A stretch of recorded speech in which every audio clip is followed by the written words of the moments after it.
BJP is holding a press conference regarding Rahul Gandhi demanding his apology. के संदर्भ से जो तथ्य सामने आए हैं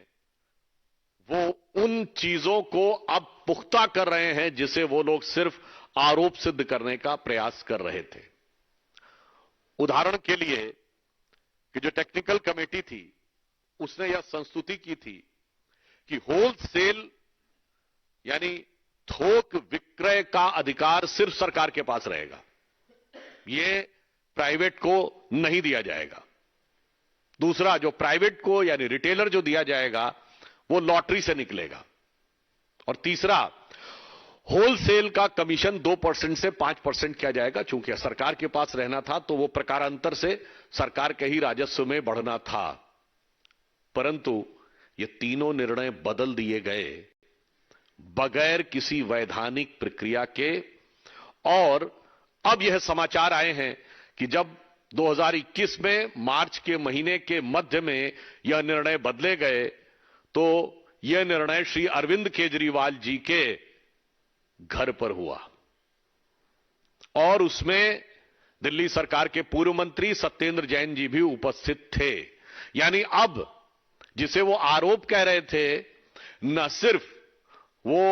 तथ्यों के साथ पुख्ता होता नजर आ रहा है बल्कि साथ ही यह भी आ रहा है कि यह सारी की सारी जानकारी मुख्यमंत्री, दिल्ली के मुख्यमंत्री श्री अरविंद केजरीवाल जी की संज्ञान में ही नहीं थी बल्कि उन्हीं के स्थान पर यह हो रहा था। तो अब किसी भी प्रकार के बचाव का स्कोप आम आदमी पार्टी के लोगों के पास दिखाई नहीं पड़ता है। और इतना ही नहीं, दिल्ली सरकार का जो आबकारी विभाग है उसने यह नोटिस दिया था कि 200 से अधिक जो लिकर शॉप्स हैं नॉन कन्फर्मिंग एरियाज में वो इलीगल हैं, गलत हैं और वह कैंसिल हो सकती हैं। परंतु इसके बावजूद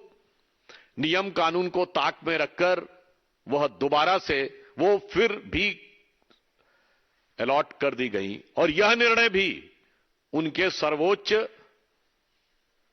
नेता के संज्ञान से हुआ। तो अब जिसे वो अपनी कट्टरता कहने का प्रयास कर रहे थे, अब मुझे लगता है इस कट्टरता को जितना भी वो कहने का प्रयास करते रहें, अब सच उनके क्रमशः दांत खट्टे करता हुआ दिखाई पड़ रहा है। और इतना ही नहीं,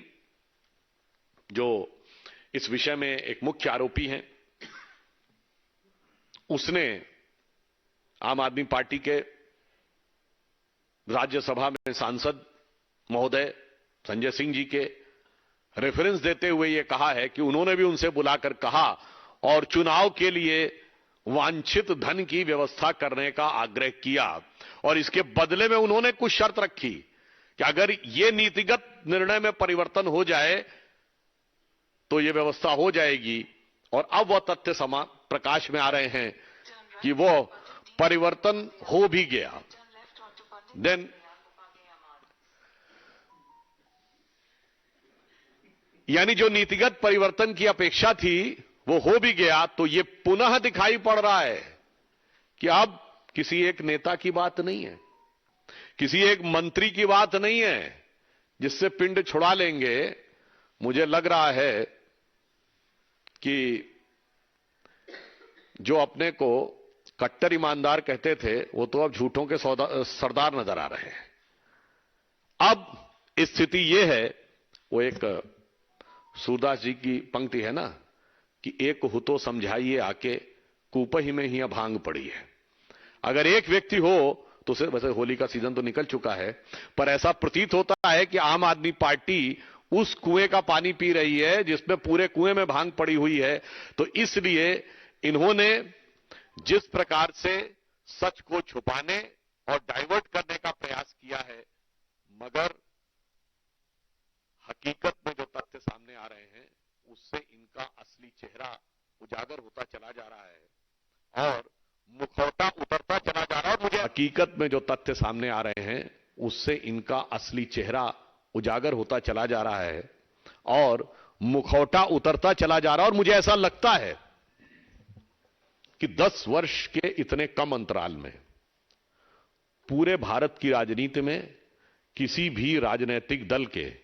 चाल, चिंतन, चेहरे, चरित्र में इतना बड़ा बदलाव नहीं आया होगा या इतना बड़ा अधःपतन नहीं दिखाई पड़ा होगा जितना अपने को नई राजनीति के स्वयंभूत घोषक बनकर, यानी self proclaimed one and only champions of new politics बनकर जो पार्टी आई थी, उसने जितनी